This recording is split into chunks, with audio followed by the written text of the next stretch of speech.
All right, Rebels, this is the new t-shirt design, Bring Back 1776. The front is patriotism, the new counterculture. We got the tank top.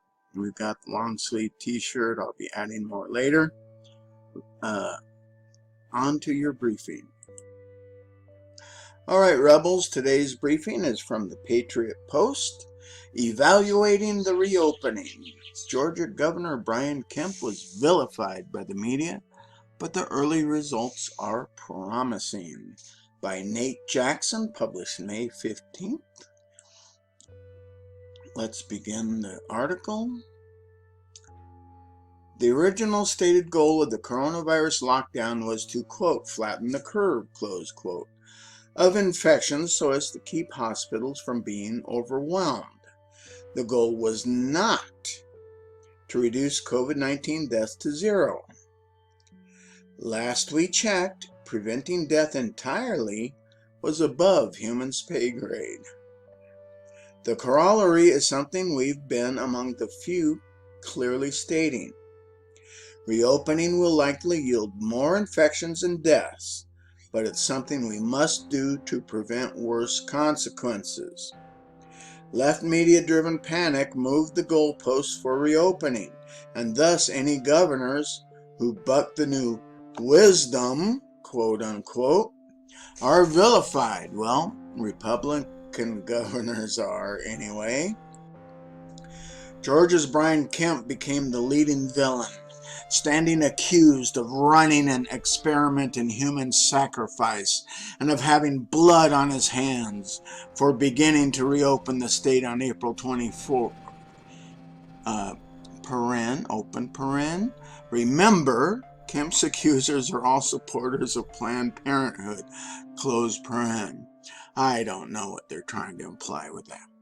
3 weeks later, it's still too early to definitively conclude much about Kemp's move, but the news is positive. Since May 1st, the daily count of confirmed cases and deaths have dropped markedly, reports the Washington Times.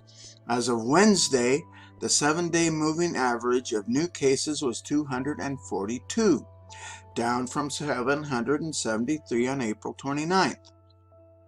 The 7-day moving average of deaths was 12, down sharply from 34 on April 29th, according to the State Health Department. This is in part because the state's businesses have been slow to reopen, even though they're permitted to do so, exercising their free will and liberty. Sorry, that's not part of the article. Nevertheless, Atlanta-based media outlets joined the national press in driving down Kemp's approval rating in the Peach State to negative territory, even though things are improving. Many other states are reopening and experiencing similar positive results, notably Texas and Florida. Even the hardest hit states like New York and New Jersey are seeing trends leading to decisions to begin reopening. Few, if any, media outlets are charging those Democrat governors with human sacrifice, and Georgia resident Eric Erickson wants to know, where does Brian Kemp go to get his apology? He'd have to wait an awful long time for an apology. When considering the status of infections nationwide, it's worth noting that the huge and terrifying death tolls are not as geographically widespread as people think. In fact, quote, the spread of COVID-19 in the U.S. has been extremely concentrated in a small number of states, close quotes, reports the Daily Signal. Quote, just 1% of all counties, representing 15% of the U.S. population, are responsible for almost half of the country's COVID-19 cases and more than half of the deaths. Of those 30 counties, 24 are in the northeast corridor between Philadelphia and Boston, the passageway served by a commuter railway system that runs through Manhattan. Close quote. Where does much of the national media reside? In that corridor. Yet the signal concludes, quote, with many state and local governments starting to relax stay-at-home orders, it's instructed to examine just how concentrated the spread of COVID-19 has been in the U.S., close quote. To reiterate, none of this is to minimize the suffering and death around the country or to pretend that nothing bad will happen as a result of reopening. Lifting restrictions and beginning the return to normal won't be cost-free.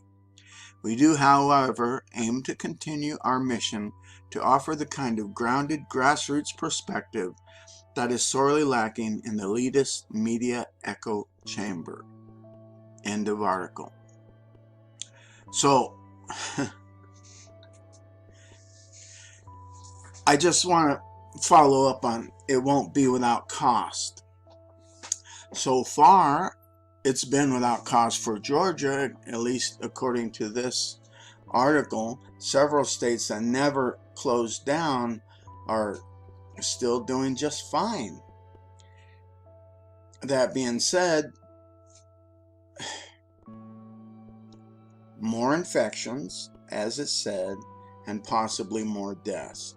However, the whole idea of the shutdown was to flatten the curve to keep the caseload of hospitals from being overstrained. In 90% of the country, hospitals are furloughing doctors and nurses and staff because they don't have enough business to stay open. Reopen the country. You can be as cautious as you feel you need to be, but we need to get this economy going again. All right, Rebels, remember to like, share, comment, and subscribe.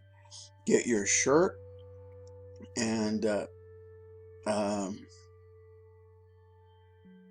you've been briefed. Go forth and speak freely.